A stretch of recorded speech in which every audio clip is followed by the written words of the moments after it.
I'm Markia. Want to hear something scary?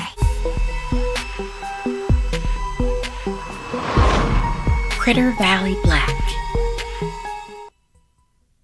I ripped open the thick brown envelope and out slipped a used black game cartridge with a sticky note attached. Don't play. Killed system. Sorry. My friends wouldn't stop telling me about their new Critter Valley pre-orders arriving soon. The only console I had was decades old, so I usually would just wait to watch them play. Until now. After running my finger along the jagged, burnt surface of the cartridge, my eyes fixed on the bootleg label with its garishly printed Japanese characters and a strange red symbol. It felt like there was purpose in that. Strength. Wait until my friends find out I'm playing an English hack of the original Critter Valley, never released outside of Japan, weeks before their pre-orders would arrive. And, best part, it would run on my retro system. I looked again at the warning on the note. So what if I brick my old console? It's about ready for the trash anyway.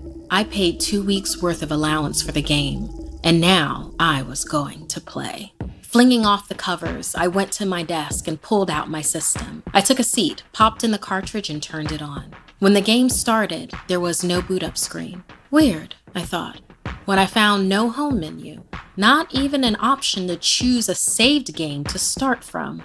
In the back of my mind, I felt that there was something off. There was like a ringing in my ear. Somewhere a thin, whistling wind started up. Was it coming from the game's CPU? Had I wasted my money? The game booted me directly into the center of a digital village at night. In the middle of a main square stood the villager under my control. Whosoever owned this game, their avatar looked pretty normal and wore sunglasses. On this main drag, I couldn't help but notice the shops that were supposed to be there were gone. As far as I knew, you couldn't really modify things like that, but this player had. Not even the villagers were out. Strange way to play, I thought, searching for the logic. As I peered closer, my screen flickered, and I saw a partially blurred image of a shadowy character with red eyes. It engaged a dialogue scene. But instead of addressing my villager, it turned instead towards me.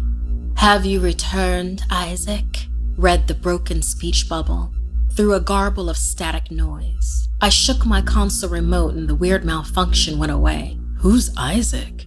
I wondered as I felt the system getting warm to the touch. Wandering south to the main square, I found the other villagers' houses lined up.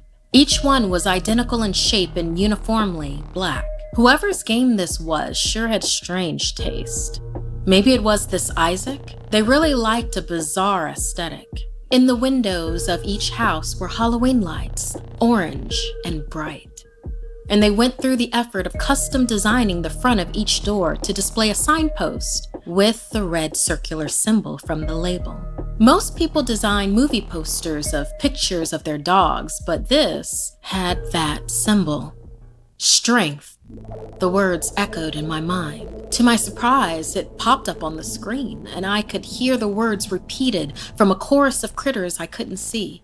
Was I imagining things? Shuddering, I walked beyond the grim houses to look for a break in the cliffs at either side. A static digital moon shone over my character as they walked. Eventually, I arrived at a dead-end clearing. Tired and drowsy, I rubbed my eyes and looked at my phone. It was 3 a.m. What happened to the time?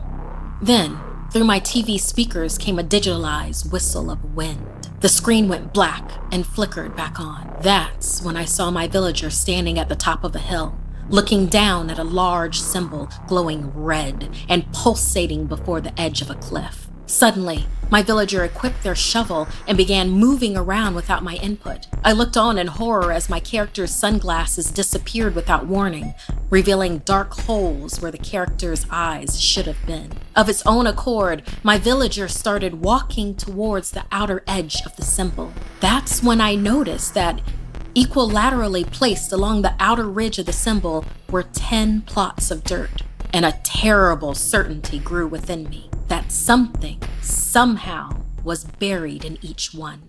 From every tiny plot, speech bubbles sprang up like notifications, each one reading, "Isaac, Isaac." The air in the room grew dense with a pressure that popped one of my ears. Isaac! Isaac! A loud digital whistling of wind sounded off everywhere around me. Isaac! Isaac! In those last seconds, I realized the villager was going to take the shovel and dig up one of those plots. Isaac! Dig up the plot and break the circle. Isaac! Break the enclosure. Isaac! I was terrified and smelled something acrid. The game console had begun to overheat.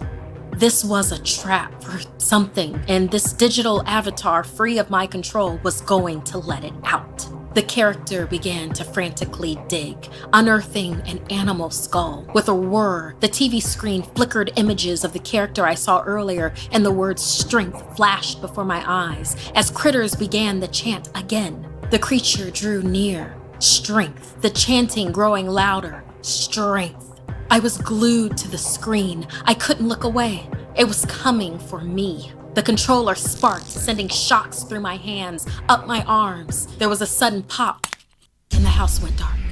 A fuse had tripped somewhere, freeing me from my shocked immobility. In the blackout, I twitched, the imagery still seared on my retinas. The lights flicked back on again. Quickly, I lurched over and unplugged the TV. My muscles still spasming, I tossed the controller away from me, vowing to never play again, hoping that the power had gone off before anything had escaped into my world.